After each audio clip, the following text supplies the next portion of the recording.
नमस्कार दोस्तों, आइए सुनते हैं डॉक्टर सूर्यबाला जी द्वारा लिखी हुई कहानी आखिरी विदा।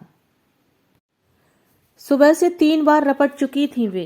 एक बार किचन में टंगी जाली की अलमारी से खीर के लिए इलायची की डिब्बी निकालते हुए, दूसरी बार पूजा वाले ताक से भभूति उतारते हुए और तीसरी बार बाथरूम में गीला तौलिया टांगते हुए। न कुछ खास नहीं, बस जरा सी कूले में चिलक, थोड़ी छिली, रक्ताब कोहनी और कनपटी पर अलमारी के कोने की खरोंच। लेकिन चोट के दंश और घाव की पीड़ा सहलाने का होश और फुर्सत कहाँ। पति पर इस समय पिता हावी है, उनकी चोट से ज्यादा एयरपोर्ट पहुंचने में होती देर से चिंतित।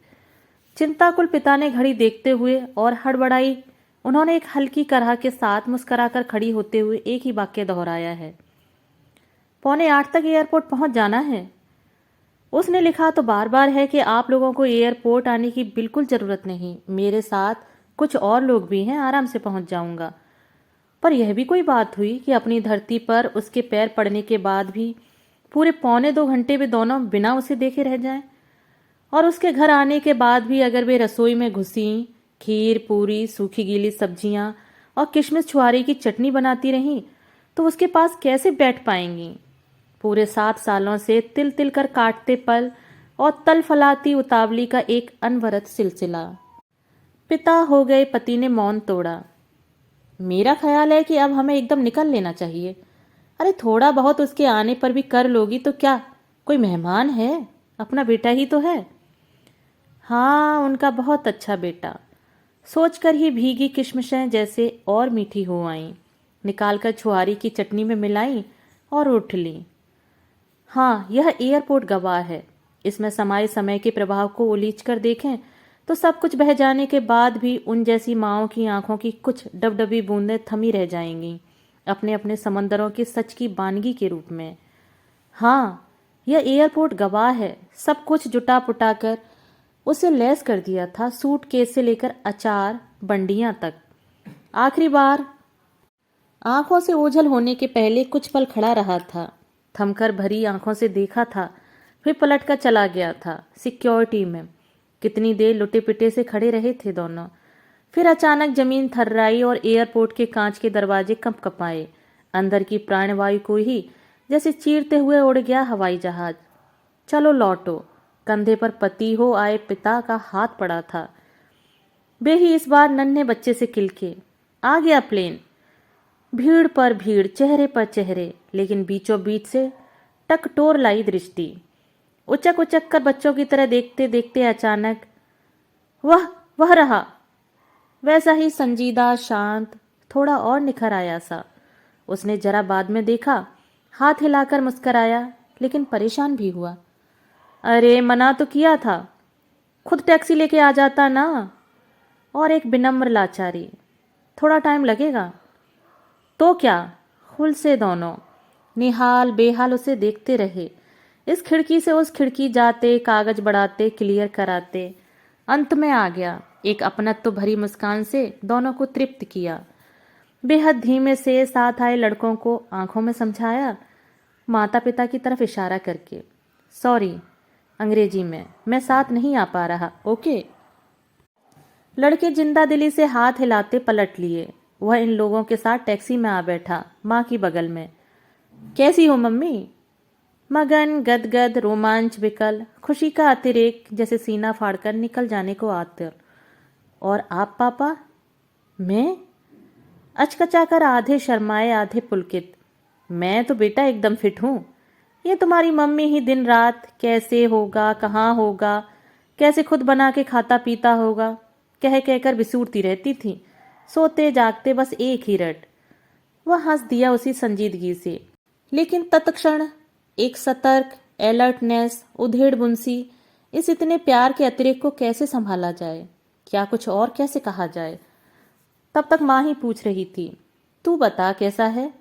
मैं? अटपटा सा हो आया वह, फिर हंसकर, अच्छा हूं एकदम तुम्हारे सामने। इतना छोटा सा उत्तर, जैसे बहुत बड़ी थाली में एक नन्हा सा कौर। लेकिन इससे बड़ा जवाब आखिर हो भी क्या सकता था। अच्छा हुआ जो पिता ने तब तक इन्फ्लेशन के बारे में पूछ लिया। वह इन्फ्लेशन के साथ terrorism, safety, security, custom system आदि के बारे में बताता रहा।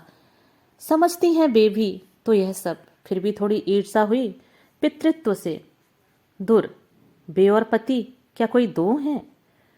आ गया घर, भर भी गया बैगों, सूटकेसों और पैकेटों से। सब कुछ के बीचों बीच में वे अचानक कि कर्तव्य विमूढ़ सी खड़ी रह गई हैं। क्या दें सबसे पहले खाने को? खीर, दही या फिर दूध में भीगे पुए? अमावट, अमावट उसे बहुत पसंद है। गजक भी तो। उसकी सारी पसंद की चीजें घर में ला लाकर जमाई हुई हैं, लेकिन वह खाएगा क्या, कैसे मालूम हो? बावली सी उसके सामने ढेर सारी खाने की चीजों की सूची दोहरा गई। थोड़ी खिसियाहट भी लगी। वह उसी तरह बेहद नरमी से मुस्कराया। कुछ भी दे दो, पर जरा सा ही, प्लेन में खाया है। कुछ भी? कुछ भी आखिर क्या, इतनी सारी चीजों में जो उसने 7 सालों में एक बार भी नहीं चखी और उसे बहुत पसंद है, लेकिन अब दोबारा नहीं पूछेंगी। दौड़ी दौड़ी जाकर थोड़ी थोड़ी सारी चीजें ही एक प्लेट में सजा लाईं। खुद पर खीजी भी, इतना कुछ एक साथ देखकर तो वह अभी ऊब जाएगा, शायद कुछ भी न खा पाए। वही हुआ। अरे इतनी सारी चीजें! हंस गया वह, जैसे किसी बच्चे ने प्लेट थमाई हो। थोड़ा सा कुछ लेकर प्लेट वापस कर दी। वे लजाई खिसियाई सी प्लेट वापस लेकर चली गईं। मन न माना। चाय बना दूं? रहने दो, अभी कुछ खास मन नहीं। पति ने भी आंखों में बरजा। तुम तो एकदम पीछे ही पड़ गईं। सो चुप हो ली।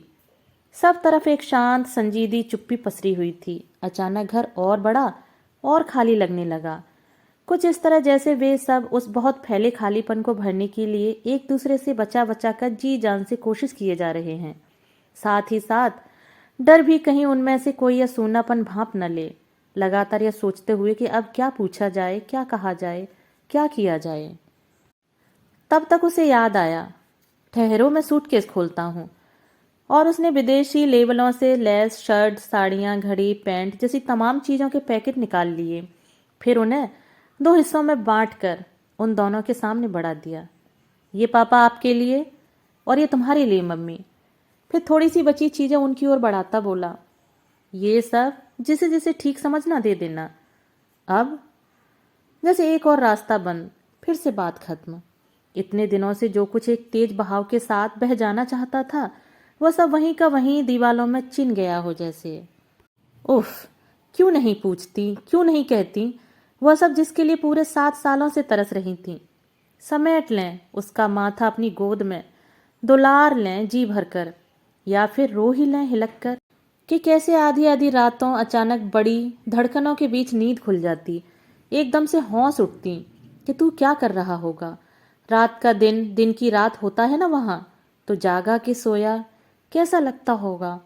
और फिर एकदम से उसे देखने की बेकली तलफला उठती, तकिया भीग जाता। पिता भी न जान पाते, लेकिन कहा सिर्फ इतना, नहाएगा तू? नहा लूं। ना मन हो तो रहने दे।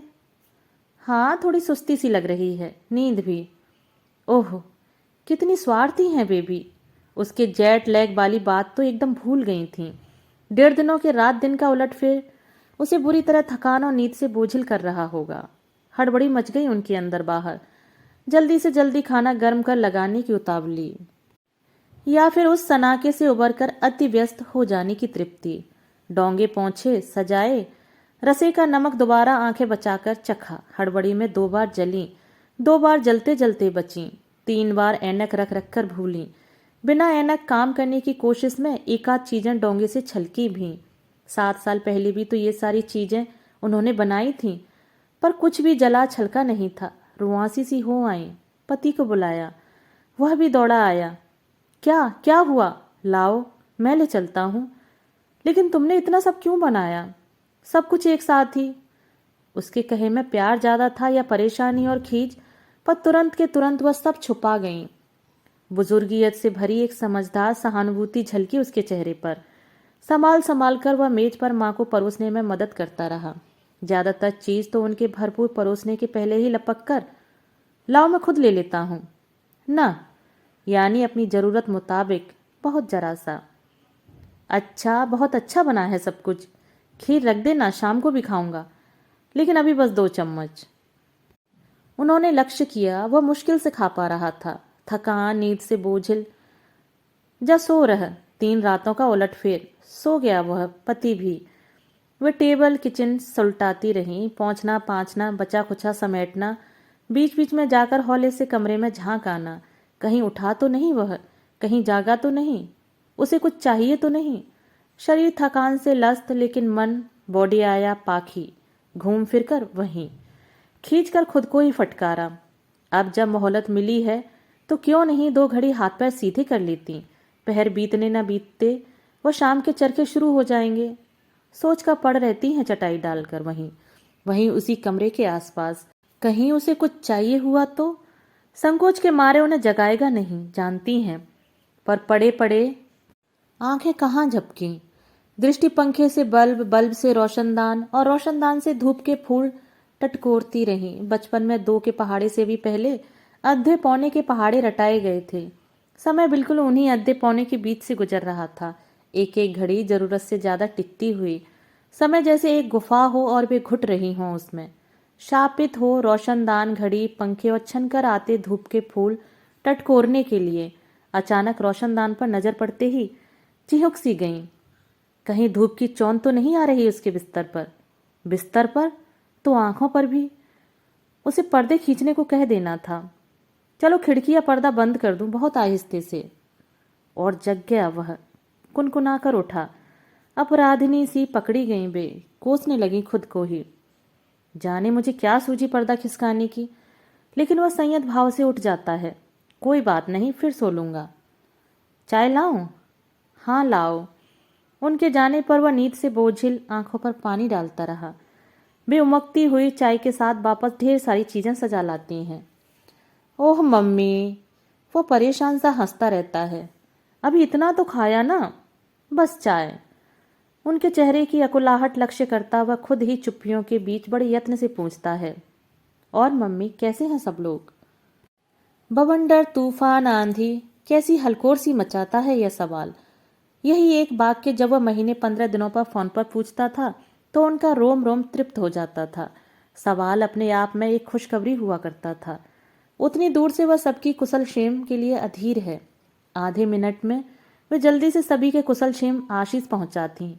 विभोर गदगद यह भी कि वह चिंता न करे, अच्छे से रहे। Okay mummy. लाइन कट जाती थी, उसकी आवाज का छोर हाथ से छूट जाता था। तब वह भरपूर तृप्ति के बीच भी अंदर एक बेबस निचुड़ती थी। वह कितना कुछ पूछना चाहती है, वे कितना कुछ बताना चाहती हैं, लेकिन आज जब वह एकदम उनके पास आ गया और पूरे इत्मीनान से चाय की चुस्कियों के साथ पूरा समय देता उनसे पूछ रहा है, और मम्मी कैसे हैं सब लोग, तो वह एकदम चुप सी हो रही हैं। उन्हें लगने लगता है जैसे इस सवाल के साथ जुड़े सारे सरोकार खत्म हो चुके हैं। नहीं, छी, यह बात नहीं। असल में उनकी समझ में नहीं आ रहा कि इस सवाल के जवाब के सिलसिले को कहाँ से शुरू करें। फोन पर अच्छा रहता था, एकदम हड़बड़ी में जल्दी से काट कर थमाया, समय का एक छोटा टुकड़ा भर ही। लेकिन अब समय तो इफरात है, फिर क्यों नहीं निश्चय कर पा रही कि कितना बड़ा या कितना छोटा जवाब उसे चाहिए। हठात उन्हें लगता है कि सारे अंतहीन सिलसिले एकदम से खत्म होने को आ गए हैं। समझ रहा है, शायद वह भी इसलिए मन मन कुछ ठीक ठाक ज्यादा विश्वसनीय सवालों के जुगाड़ कर रहा है, आत्मीयता और सरोकार भरे। बिजनौर वाली मामी कैसी हैं मम्मी, और रचना की शादी? बात तो चल रही थी कई जगहों पर, जो भी लड़के अच्छे मिलते हैं उनकी उम्र रचना से कम ही ठहरती है। दद्दा के गुजरने के बाद खुद भी इधर बीमार ही चल रही हैं। ओह, एक दिन जाकर आऊंगा। और अविनाश चाचा, रतलाम वाले फूफा जी, उनके भाई, उनकी लड़की, उनके देवर। गड़ी हुई जिज्ञासाओं का एक समूचा सिलसिला। सवाल ऐसे चल रहे हैं जैसे रुक रुक कर किसी तरह मरम्मत करके चलाने के लायक बनाए गए कलपुर्जे नहीं साहब, ठीक ठाक तो हैं, बढ़िया से काम ले दे रहे हैं कलपुर्जे। एक अजीब सी घबराहट पसर रही है। अब इसके बाद क्या सचमुच सारे सिलसिले खत्म? क्या इन्हें वापस उस छोर से नहीं बांधा जा सकता जहां ऊदे स्वेटर पर सफेद ऊन से उसके नाम का पहला अक्षर बुन दिए जाने पर उसकी आंखों की खुशी छिपाई नहीं छुपती थी, डर भी तो नहीं छुपता था जब अगिया बैताल का डरावना सपना देखकर उनकी बाहों में दबक जाता था, या फिर दबात सहित पूरी स्याही उलट जाने पर पापा तक बात न पहुंच पाने का वायदा। इन जैसे या इसके अलावा भी कहीं भी जाने कुछ भी पाने की आश्वस्ति।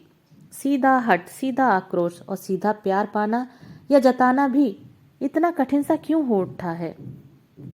कहीं ये सिलसिले एक तरफा तो नहीं हो गए हैं? मात्र उनकी भावनात्मक तृप्ति के लिए जुटाई जाने वाली समिधा, अन्यथा जो कुछ है जितना भी वह खुलकर सामने क्यों नहीं आता? अचानक उन्हें लगा इतना आसान नहीं है किसी रिश्ते को एकदम पोटली की तरह खोल देना, खोलकर भर हाथों चारों ओर छितरा देना। खुद बे ही क्या कर पा रही हैं? शायद कुछ रिश्ते जिंदगी की नींव का काम देते हैं, फिर नींव चिनती चली जाती है और ऊपर पुख्ता दीवारें उठती चली जाती हैं।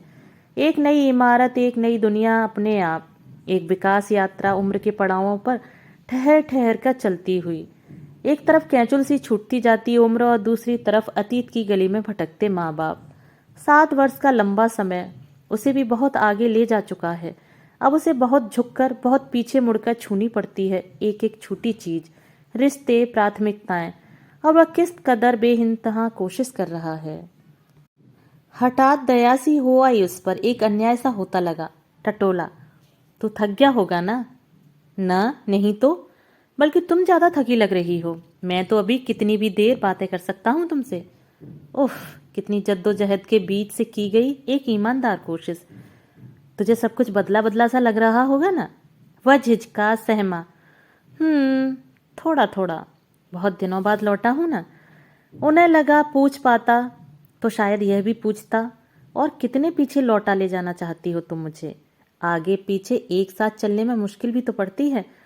तुम्हारे लिए आसान है माँ, निरंतर पीछे की अतीतगामी यात्राएं, क्योंकि वर्तमान और सामने आते भविष्य का अकेलापन और सन्नाटा तुम्हें आतंकित करता है। इसलिए तुम निरंतर चहल पहल भरे अतीत में ही पनाह ढूंढती हो। लेकिन मैं तो सिर्फ अतीत या वर्तमान में नहीं रुक सकता ना। मेरे लिए तो समय और उम्र चढ़ते हुए सूरज की सीढ़ियां हैं। वेल बजी।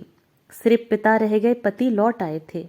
एक छुटकारे की सी सांस हल्की हो आई, लेकिन तत्क्षण अपने आप से कोई चोरी सी करते पकड़े जाने का एहसास। हल्कापन यानी छुटकारा।